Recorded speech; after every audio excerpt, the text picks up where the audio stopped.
woke up at dawn with the pelicans in flight.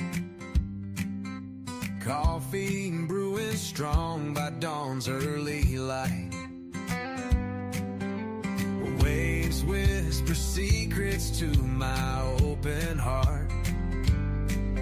The life around this water gets me off to a great start. Parrots wild, squawking loud in the old palm tree.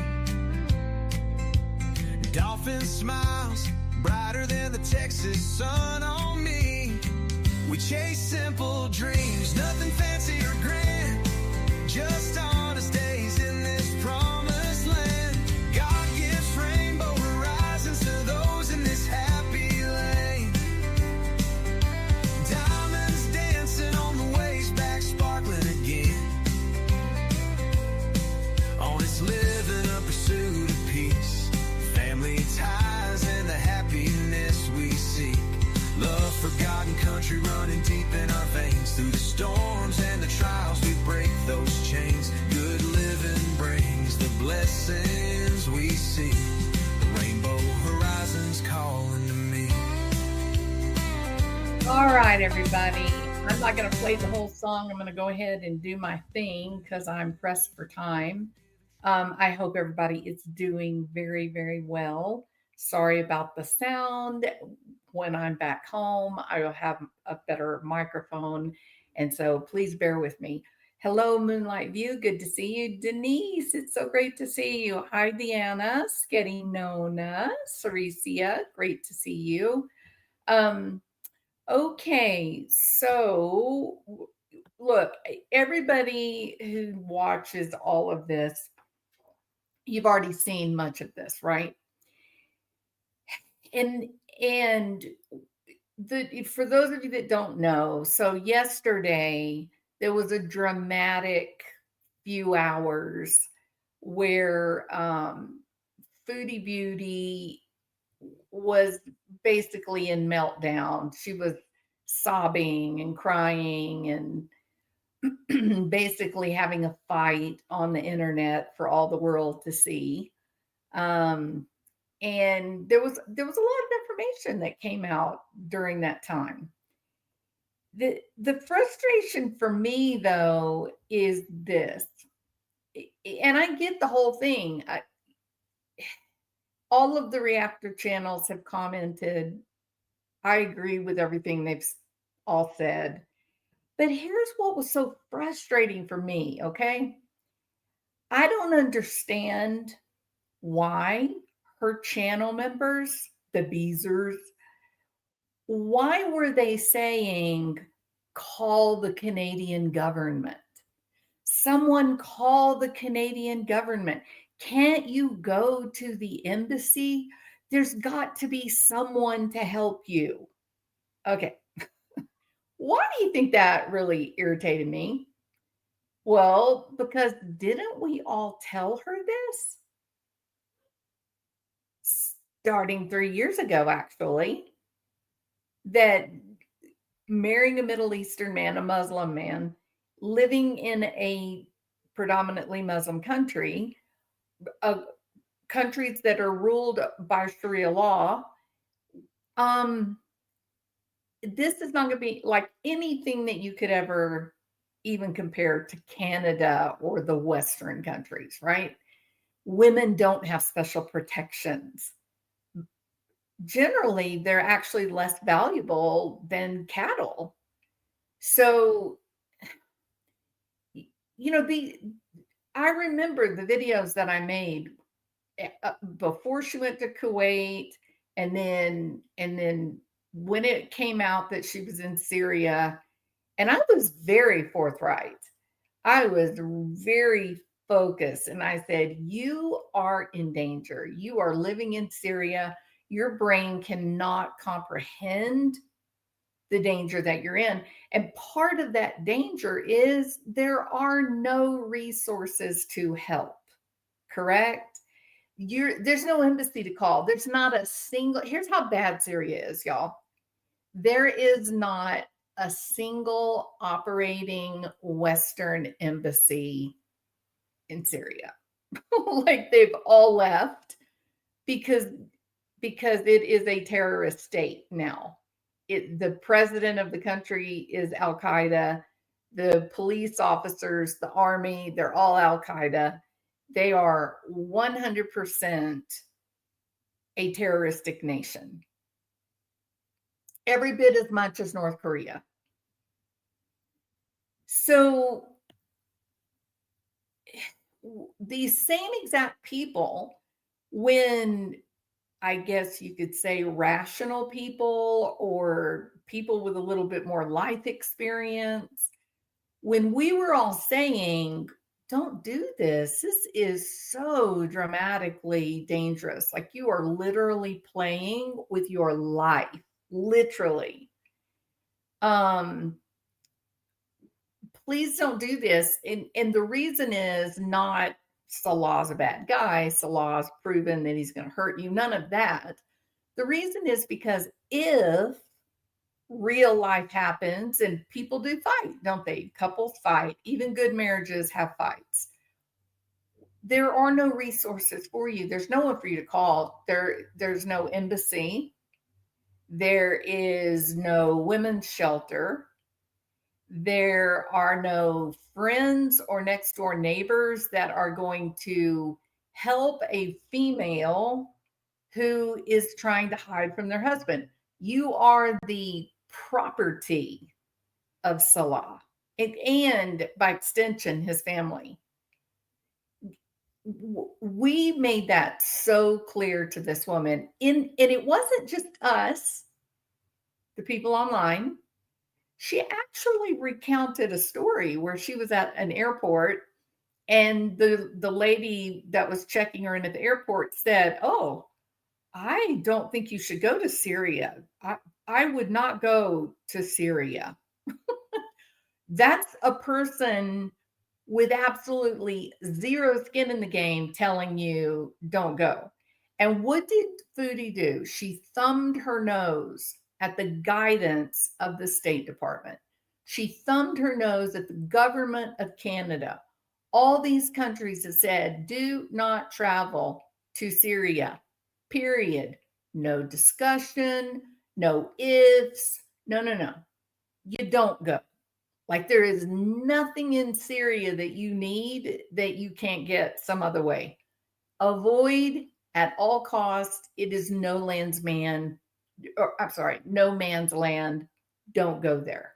Correct? And even when she is about to get on an airplane, the gate agent is saying, "Ooh, I would not." This was a Middle Eastern girl, if I remember correctly. I think she was Syrian. And she said, "Don't go to Syria." And Foodie came online and pronounced to the whole world that, oh, they don't know what they're talking about. They're all just racist. Nobody's been over here. Nobody knows how great it is. Nobody knows how wonderful people are. Listen here, crazy lady. The only reason his family has been nice to you is because of King Salah. That is the truth. The aunts, the cousins, the sisters, the only reason that they are being nice to you is because their one sole job, their one area in life where they have any kind of command at all is with regard to the home and the family. They make the rules. The old aunts, they're the bosses, and they will do, by extension, whatever the young prince tells them to do. They live, Chantal, for the comfort of the little boys and young men in the family. That is the honest to God truth. You have no idea about the culture that you're trying to survive in.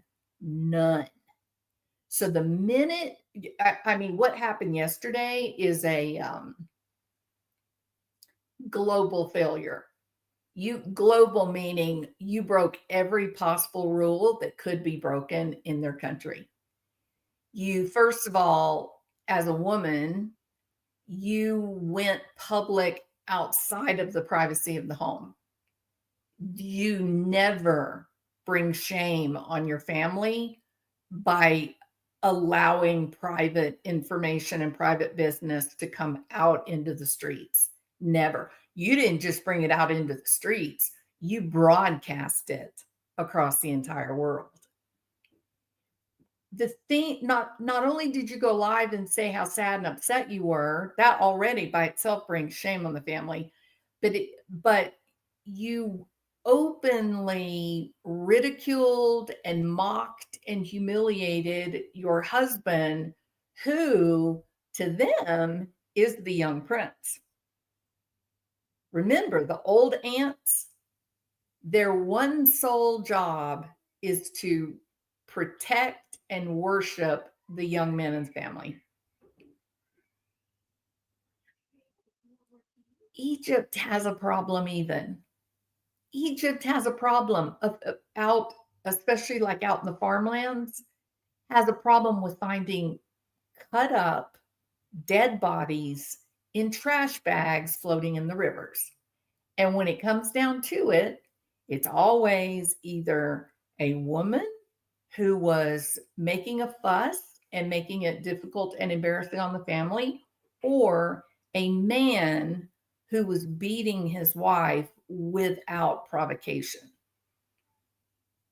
These old ladies that you're dealing with, these old aunties, they ain't like Granny Jules. They don't have a single hesitation to be violent and brutal if it means protecting their families, because that is all they have. So you shamed and humiliated the young prince. You also, and here was a huge broken rule, not only did you shame him, but you know what you actually did? You defied him. You defied him on a worldwide stage.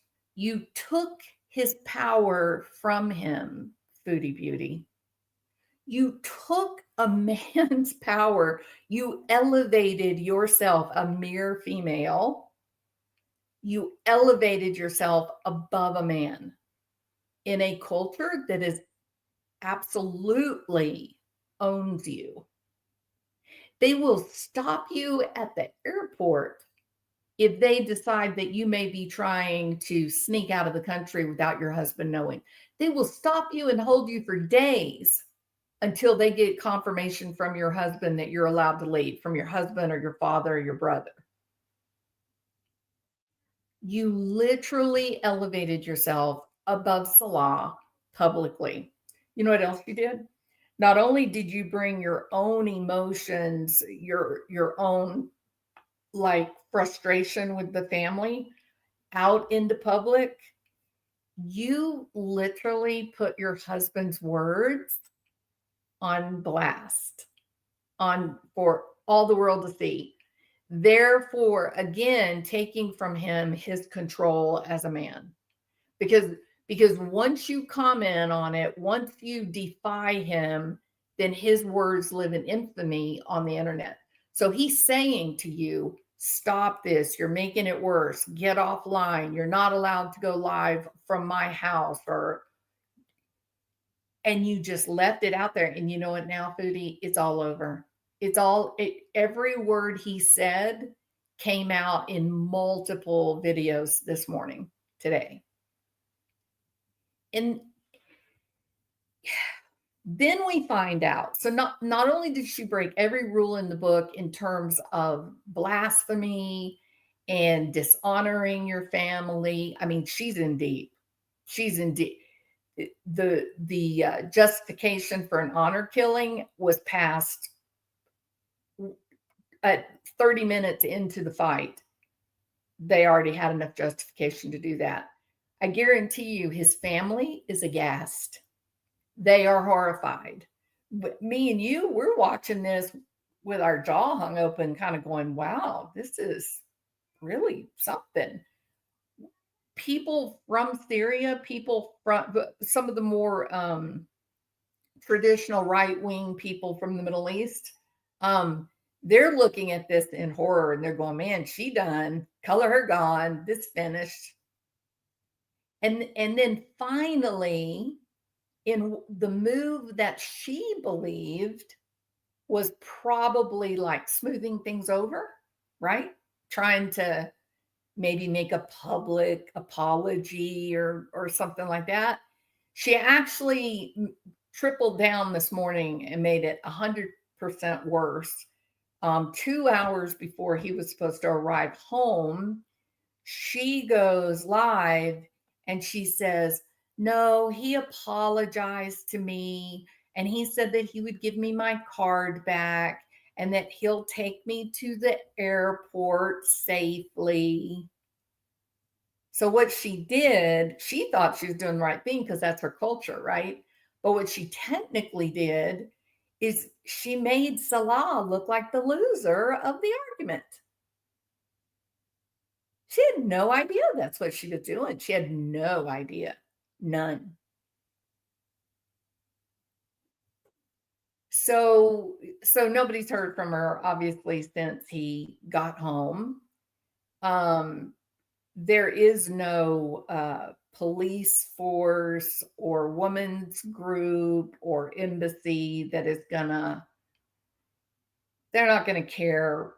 This foolish woman was dumb enough to travel to Syria and marry a Syrian husband, and she didn't have any money put back in case she had to leave. Like, yeah, it and that was another thing that I had said to her in one of the previous videos was, if you're bound and determined that you're going to do this thing, under no circumstances do you ever.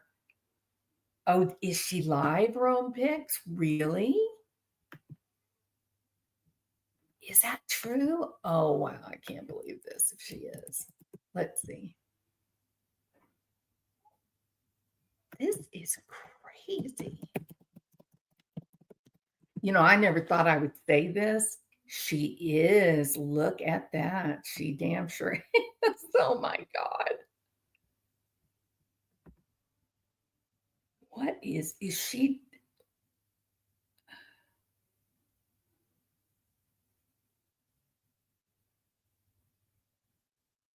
They're saying something about paychecks. They don't care about patients. Teardrop, that's so scary. She's not talking. It's like she's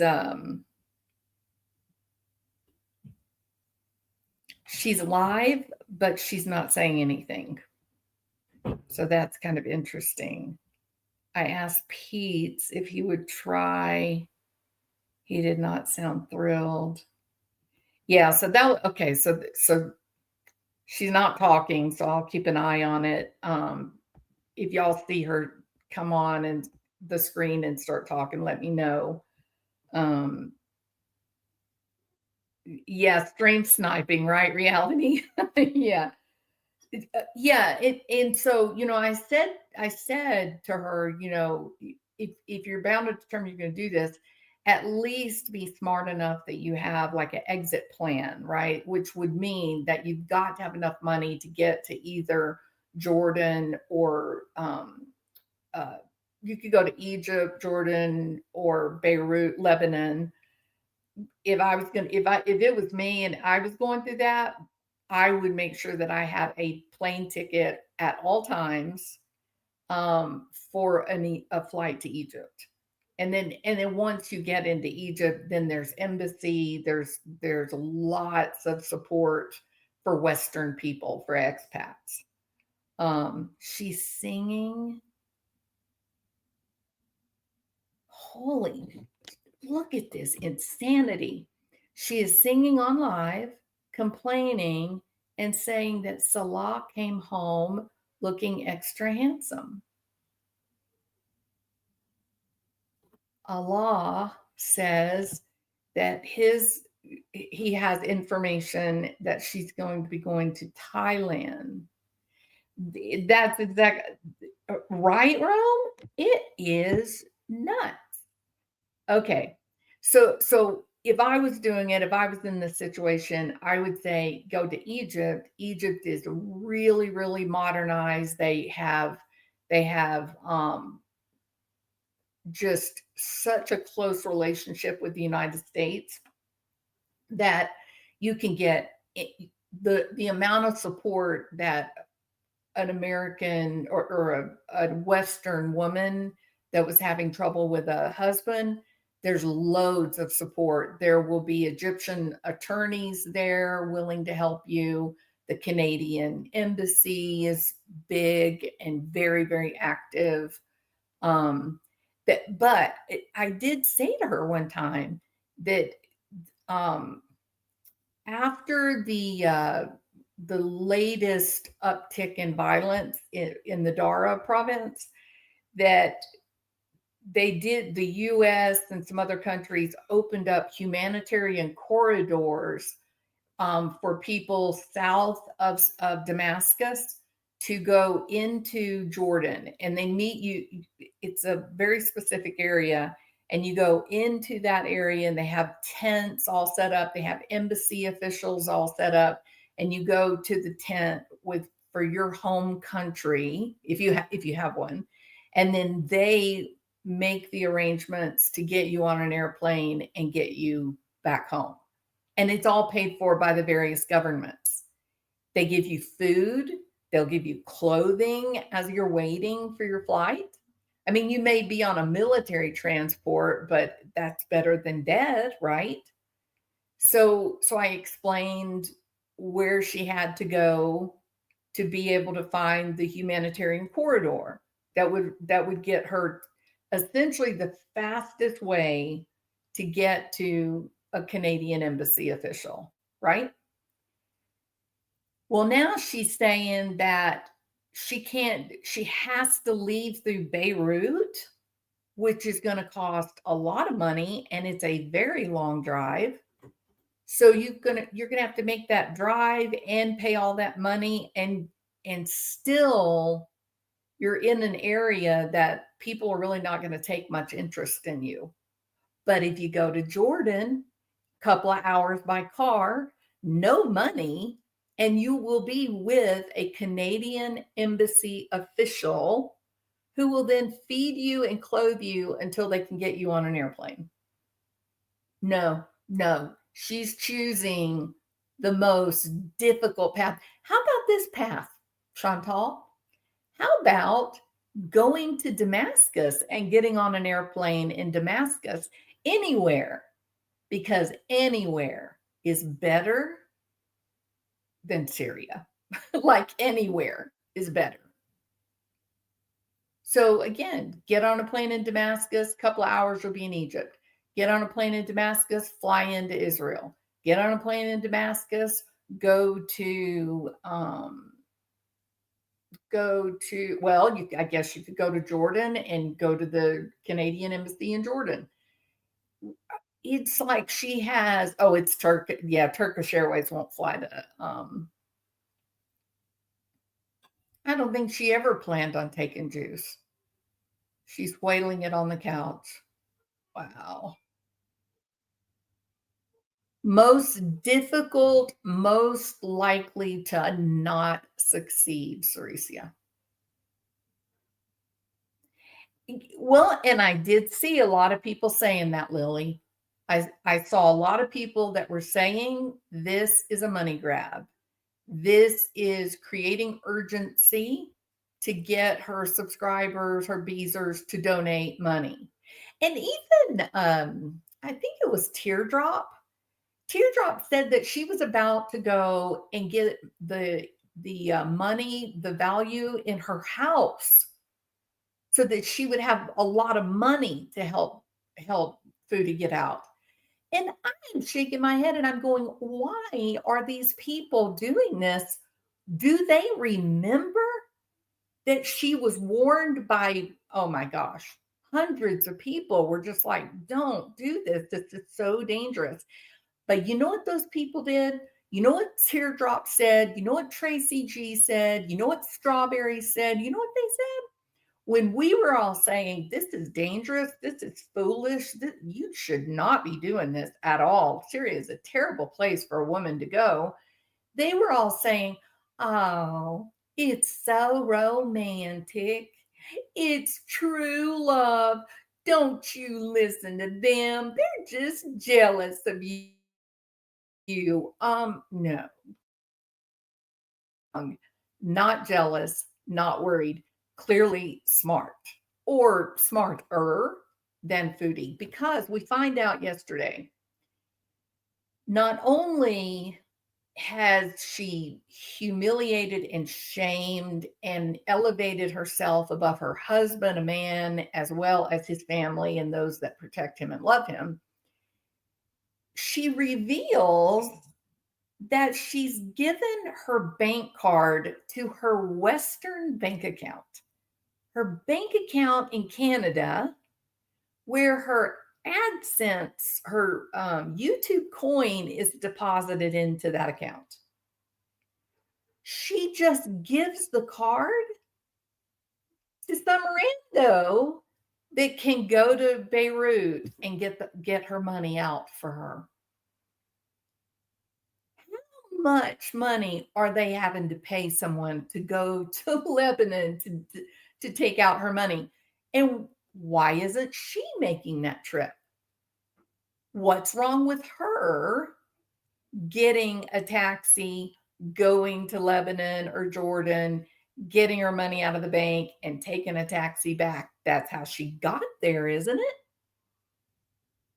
So, who exactly is this that has now got full, unfettered access to her bank account? The woman, it has no awareness for safety or personal survival, in my opinion. I thought it sounded real, Harley. I definitely thought it sounded real. And and I just don't believe, and look, I could be wrong. I'm willing to accept I could be wrong. Knowing what I know about the Middle East and men's expected behavior, I don't believe that Salah would have ever said those things in chat on the worldwide stage as a scam. I think it came out of sheer unadulterated frustration.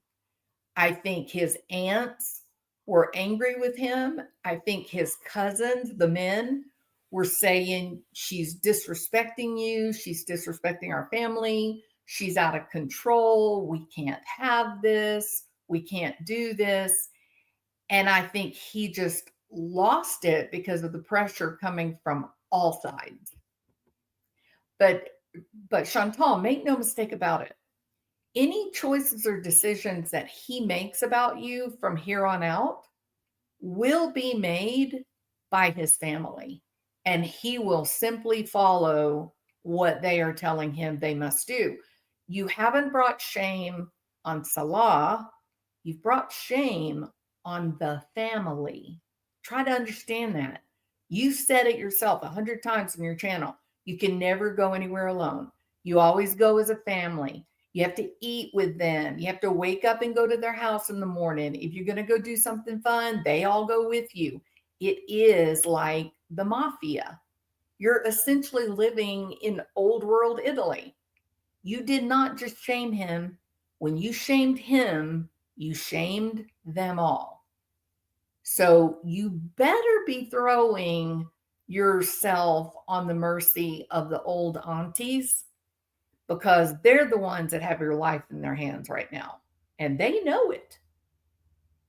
The young men are probably really gassing him up and really, you got to quit this, you can't keep it up.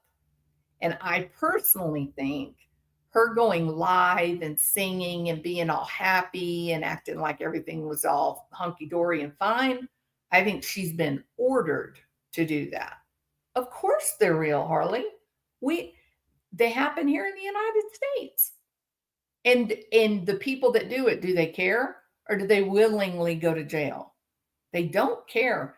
Removing the honor of a Middle Eastern family it's death. It's done. It's finished. Yeah, she did get too tired before she actually broke his house.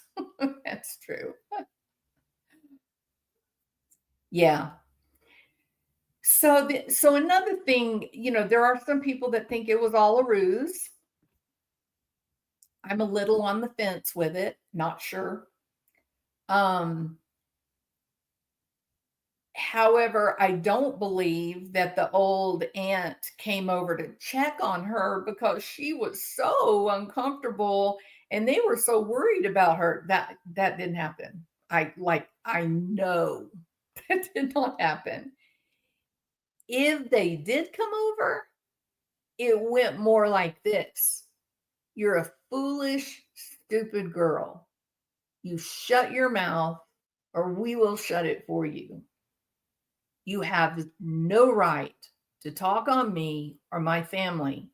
And if you continue this, I will end it. That's kind of how it went. Like, no doubt. Let me tell you something about these people. Um, you know how, like, when we have our little kids, our children, when they do something wrong, or we want to try to, like, teach them a lesson, like, you can't run out in the street, right? If you have a little kid and they dart out in the street, you grab them and you spank them a few times, right? Or if you catch your child crawling into an oven, you spank them to impress on them, look, this is serious business. I don't want to ever catch you to do this again, right? Do you know what is an accepted normal parenting tool over there? This is in Egypt. They literally squeeze lemon juice into the eyes of their children.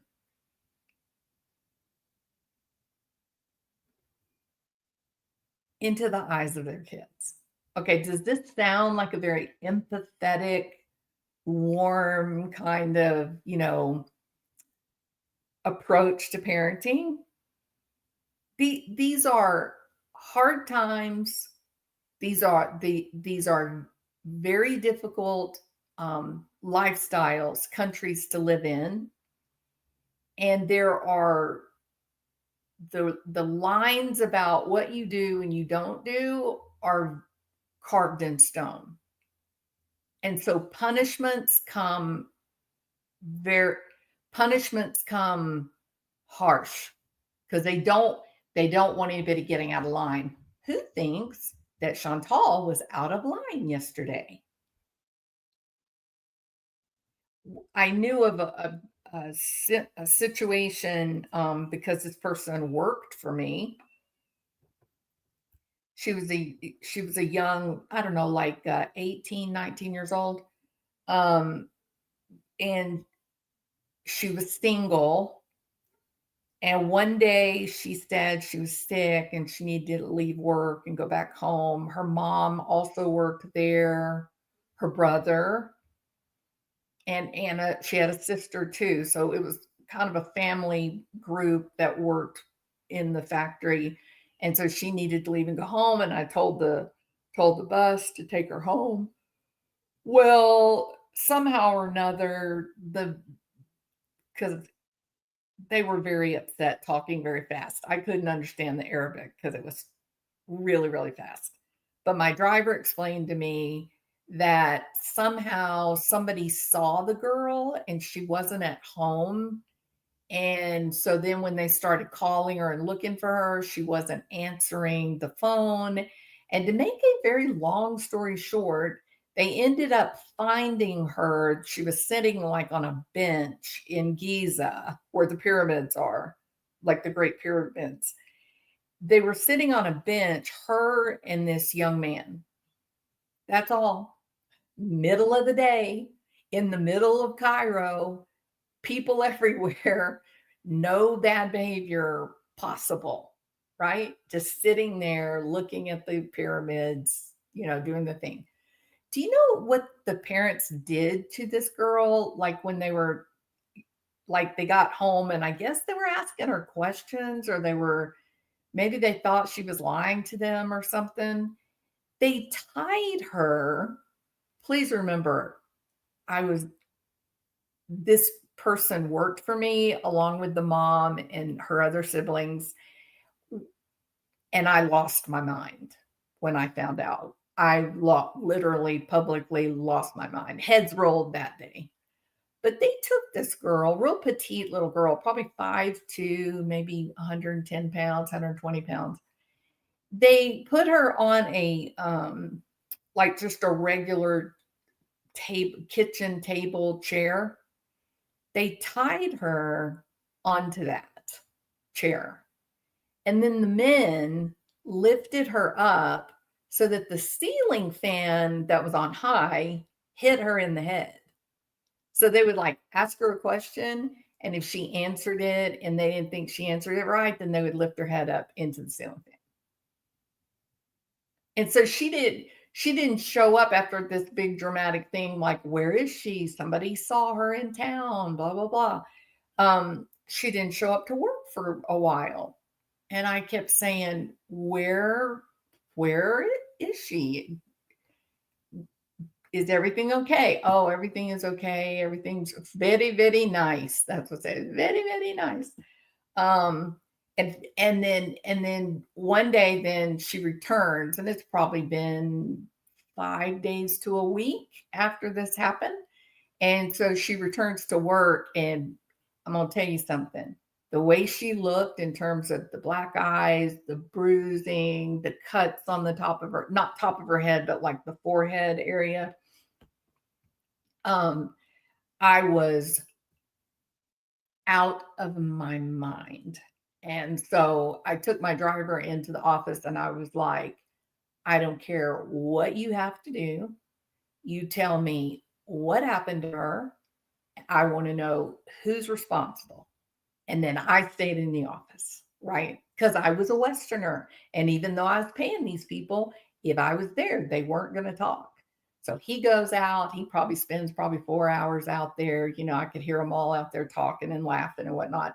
He finally comes back in and tells me the story that the family did this. The parents did this.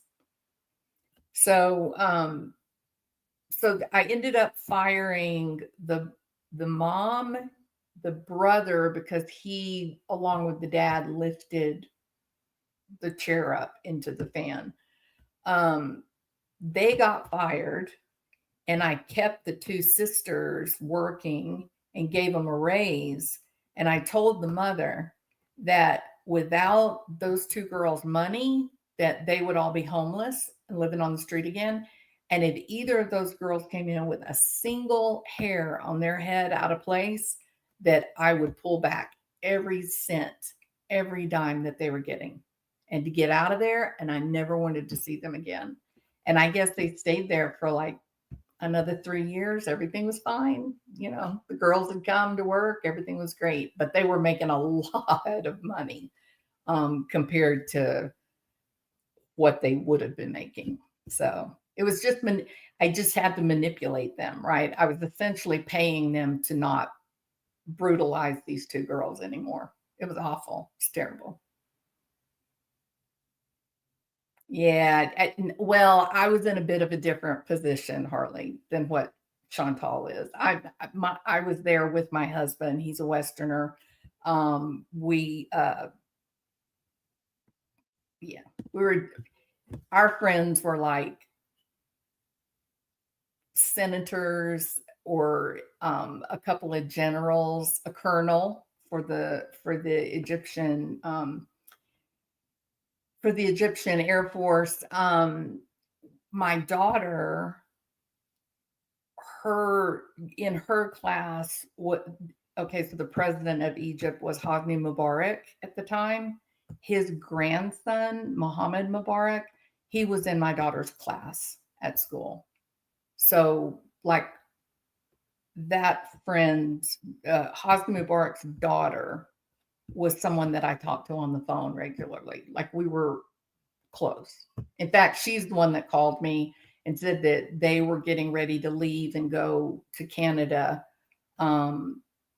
because it was right before the Arab Spring twisted off in Egypt, and said, you know, don't send your daughter to school.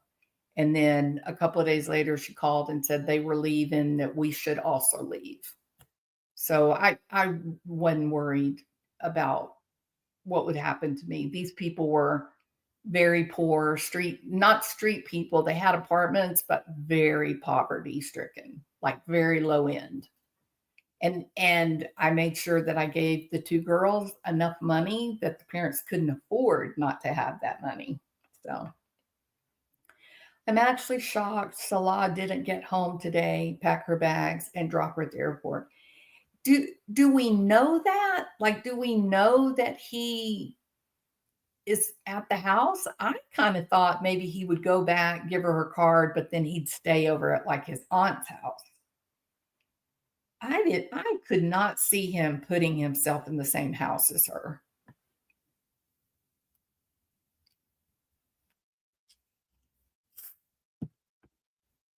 She said he was home and that he was sleeping.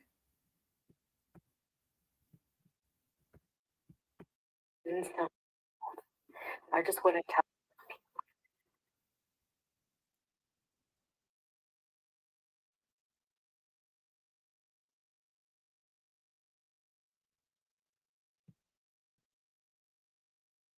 So she went live for 30 minutes.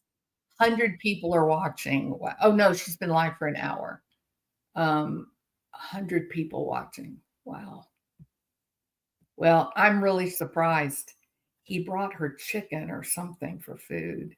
You know what a lot of people were saying, Harley? A lot of people were saying that the whole meltdown was all because of food, that she didn't have any food to eat and lost her mind. I'm like, dude, I've gone like 5 days without eating food. You lost your mind for just 24 hours? Oh, yeah. Well, you know what, Jay Artiste? You have to think too. She took all that public, so the family may be feeling some pressure. You know, but I'm telling you what, I would not be comfortable if I was her. Oh my goodness, look at you, just another human. Thank you so much. Thank you for the super chat. I appreciate you. I'm more worried about Salah's family than Salah. Yeah, 100%. You don't mess with the aunties. I promise.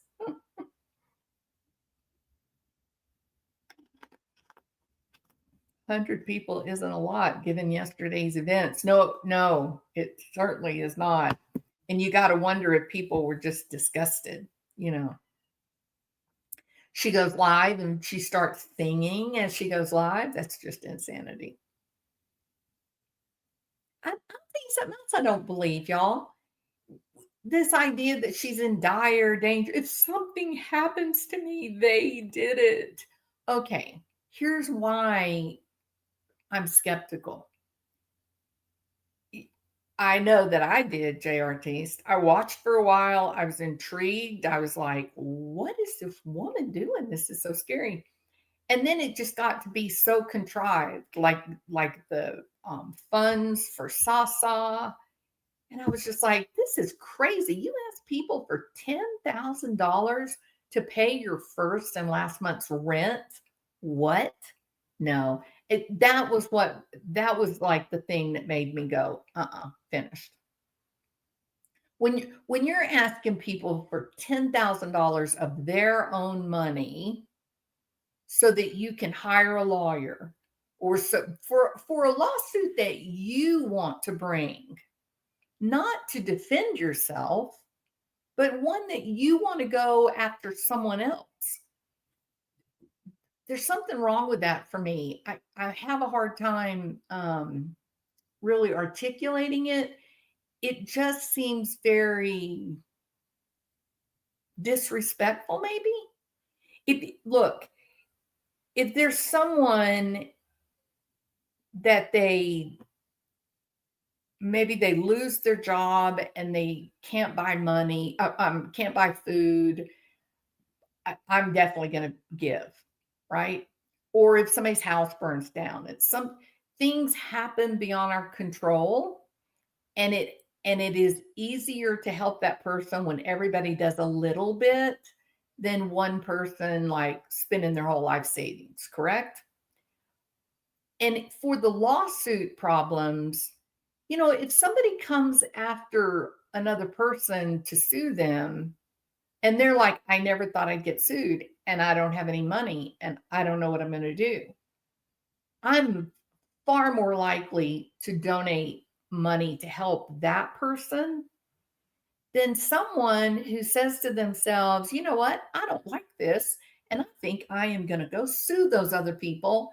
And I'm going to ask a bunch of strangers on the internet to pay for my lawsuit. If you're big enough to start suing people, you better be big enough to pay for your own attorneys. I do not understand why it's someone else's job to fund my endeavors. It's strange, right? But you know what Foodie Beauty said? She said she needed first month's and last month's rent. She needed the money for the plane ticket to get home. She was going to need to buy furniture and things like that. And get this, she said, and then we'll worry about how to get me a car. And I gasped. I said, good Lord, what is this woman doing? What are you talking about? You are asking people on it, not wealthy people, not people that are running around with big, pocketbooks, normal, regular people to pay your first and last month's rent, buy you new furniture, and buy you a car. These people told you not to go to Syria. So why do they keep having to pay for your mistakes? So as soon as I heard that, I was just like, dude, I'm finished. That's too weird for me. I actually had to flee a dangerous man, and I was not believed because people like Chantal make stuff up. I kept listening, J. Artiste. I kept listening to her taunting him. And I was like, women that are really scared, people that are really scared, do they actually like taunt? Now, there are these circumstances where there is reactive violence, right? Where there's a domestic abuser and they fight and hit and fight and hit. And the victim eventually sort of gets overwhelmed by it all and just sort of there's like this final moment of resolution, like I'm not going to get beat on anymore. If I die, I die. And they strike out. They fight back. We've had lots of stories in the news of the victim of domestic violence actually killing the perpetrator, right? That is a real thing. But I ain't never seen it happening over a text message on live stream. And I kept thinking, what are you doing? Like, how in the world is your situation made any better? Taunting him and amping up the humiliation. I do see the value in going live and making sure that lots of people saw that he made threats of harm, but I don't see the value of egging it on to get more threats. It seems like you would be wanting for it to all calm down. You keep yourself safe by putting it online, I suppose. Not contradicting myself, I'm giving you the thought process of a victim that would be in the situation, right? I still think if you're in the Middle Eastern country, your husband's Middle Eastern, you do not, under any circumstances, say anything about your personal life or your husband, and you damn sure don't show photographs, unwanted photographs of your husband or his house if he's told you not to show them. And that was something else she did yesterday. She put out more pictures of the inside of his house. And I think it was done for humiliation.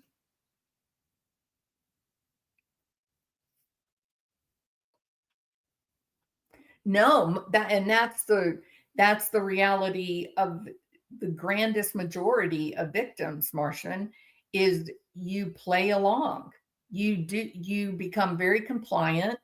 You follow the rules the abuser sets until you can find a getaway, until you have a moment. And I've known women that have, well, drugged their husbands so that once they were fast asleep, then they could get up, get the kids, and get out of the house.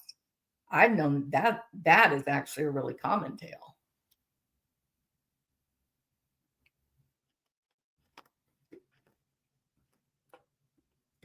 And you know what, J.R. Teast?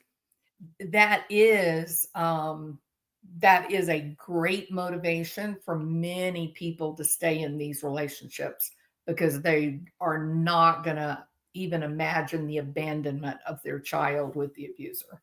So I'm so sorry that you had to go through that. So sorry.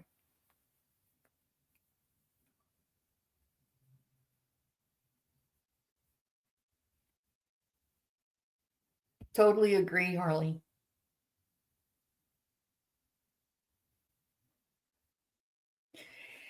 Yeah, I said during the whole Charlie Adelson uh, trial and Donna Adelson and whatnot, this everybody acted so aghast about Wendy moving out of the house without telling Dan Markel and leaving the divorce papers there at the house, that she had already gotten her another place to live. And so many women were just aghast and they said it was so awful what she did and it was horrible. But you want to know the truth?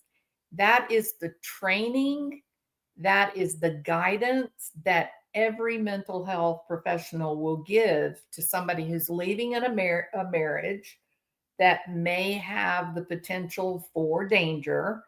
Um, get out of the house before you tell them. I had a really good friend one time, but she was definitely in an abusive relationship. And she finally, he had no idea. She got her an apartment, got it all like furnished and got everything in there that she was going to need. Did it took her about 5 months, I think, 4 or 5 months.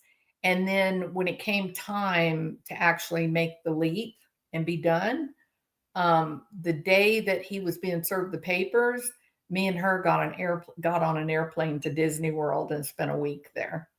So that as he was having like his meltdown, she wouldn't be anywhere around.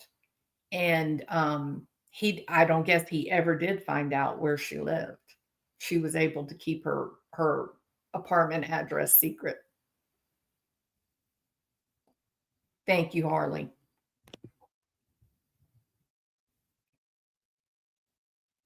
You know what, butterflies? I I think if I were her right now, the only thing I would be considering is just a way to get out of Syria so I could get access to my money and then make some decisions. Um, it is true that in Canada there are women's shelters, right? And I guarantee you that she would be able to find some benefactor that would help her for a month just for a place to stay as she gets her feet under her. She's acting like nobody's ever left a bad marriage and then not know what they were going to do. It happens all the time. That's why there's women and children shelters, so that you have time to get money together or someone will be there to help you find housing. But when you start sitting around saying, well, you can't leave until you can afford a 3-bedroom villa, what is that? And you're saying that he's going to kill you? No, sorry. Your story just was not true, Chantal. It just wasn't. No, that was the other thing that came out yesterday, Snickers. Came out yesterday that her family is not talking to her right now. She said, and I quote, I'm fighting with everyone right now. But keep taking those brain pills, Chantal. Those brain pills that you have no idea what they are. In fact, being in Syria, they may have no active ingredient in them at all. But keep taking them and just pretending, okay? Ugh, so crazy. Chantal, here's the truth, okay? Go to Damascus, get on an airplane to anywhere, and then go to the Canadian embassy and tell them that you were in a Syrian marriage and that he was abusive to you and you need help getting home to Canada, and you'll get home. He brought her home the good brain pills. Jesus Christ. That probably means it was bars, Xanax. She mentioned that as well. That, which is probably why she was singing. The difference between the good ones and the bad ones. Good Lord, Harley. Man, just oh, it's hard to even why have all these people that care so much, right? They care, even people don't like her, they don't want to see harm come to her, right? And everybody's trying to help her. And she just isn't helping herself. She's not making a single decision that makes sense. Who gives their bank card to a stranger in Syria? Who does that? How do you balance empathizing and wanting this woman to take personal responsibility? I I think that people that are high in empathy, I think they run a real risk of codependency, don't you? Don't you think that if you're super high in empathy, that makes you more likely to sort of sacrifice yourself for this other person who's out of control? And I don't think that's healthy. Truth. I just don't. How many times has money been given to help Chantal? How many times have people directed her to do certain things to save herself, to help herself? She just ignores them. At some point, you have to be willing to put your empathy aside and just deal with facts. Facts are facts. And at this point, I don't know how you can have any empathy for her anymore. I me maybe you do have empathy. Maybe you do feel bad for her and you wish she wasn't in the situation she was in. However, I would even challenge you with that and ask you, what would it take for you to make exactly the bad choices that she has that led to her living in Syria? You wouldn't have done it, would you? So the story, everything that happened yesterday and then her behavior today, again, it just feels like a money grift. It may not be, it may have been all completely legit, but that would even be an even worse case scenario. If it was all legit, if it was real, then everything I said at the beginning of this video stands true. She is in danger. So, and she's in danger in an area where there is no help. All of you beezers out there, oh, call the embassy. Be quiet. There hasn't been an embassy there since 2012. You can't call the police because the police are going to say, she's your wife, get control of her, which means good beating. So, what do you think everybody was telling her not to do this months ago? Why? And all of you guys were going, oh, it's just so romantic. It's not romantic, it's insane. Exactly, butterflies. I hope she gets out. I really hope she gets out.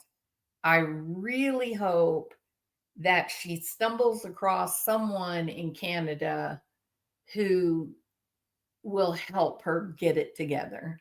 That is my, I think there could be no bigger success story than her getting her life together. I think it'd be awesome. I think it would make her YouTube famous forever, right? She was saying something yesterday toward the end. She was saying something like, I have nothing.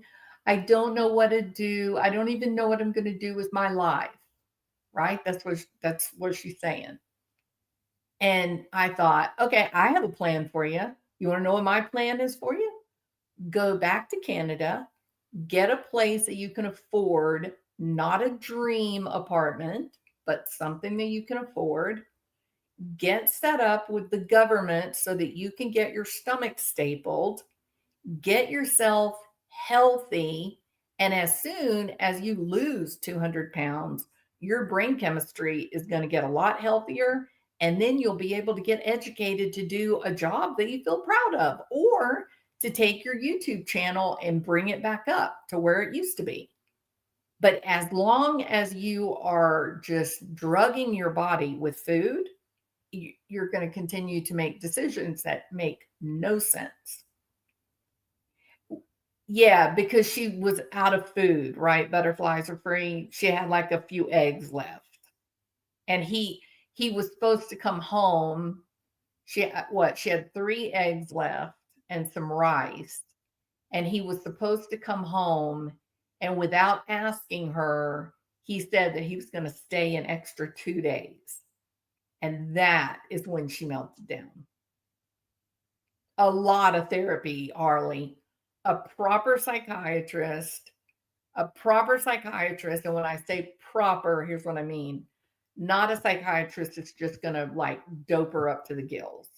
Not a psychiatrist that's just going to numb her out with meds, but a psychiatrist that will be very, very careful with the medications, and then demand therapy with a doctorate level psychologist like 3 times a week to start. That's where I'd go. That is the way I would go, 100%. Oh, thank you, Just Another Human.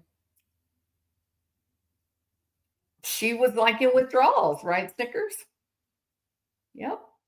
But I sure am curious about the brain pills. I would love to get my hands on one of those packages to see just what it actually is supposed to be. Yeah. All right, everybody. Well, that is it. Look, I also was requested to do a video on the difference between post-traumatic stress disorder as compared to complex trauma, PTSD. So I am getting that together, because that's not just a little like talk, just like kind of talk. I want to answer the questions, so I'm getting more organized with that video. So it will be, let me look at my calendar, because I'm also working right now and I've got to grab time when it's free. So hold on, and I'll give you the exact date that I will do the PTSD versus CPTSD. Hold on. And of course, trying to get information on Barry. Let's see. I'm flying on Thursday. I'll be in the air on Thursday. Yeah, Friday, September 26th, I'll do the trauma video. All righty. And I really love that topic too. The question of empathy and codependency. I think that would be a good topic, right? Yeah, absolutely, Snickers. Yeah, I can't say this enough.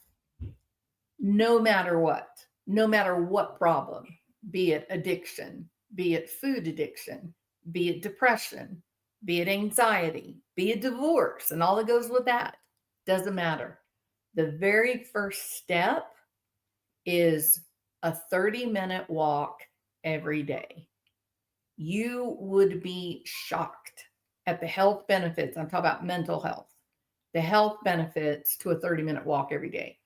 30 minutes of walking, something happens in the brain and your brain chemistry normalizes. It doesn't matter if you're very agitated and you have a lot of energy, the 30-minute walk will soothe you and calm you. But maybe you're very melancholic and lethargic and have zero energy, a 30-minute walk will energize you and improve your attention. So regardless of what it is, a 30-minute walk changes everything in terms of how you're experiencing your grief or your anger or just trying to separate, from your loss. So waddling works. I can waddle for 30 minutes, right, Harley? Okay. All right, y'all. Thank y'all for being here. I appreciate it. And I hear a little girl squealing with delight in the backyard. So I'm fixing to go out there and play with her. And I hope that you guys have a great afternoon. All right. Thank y'all so much for being here. I appreciate it.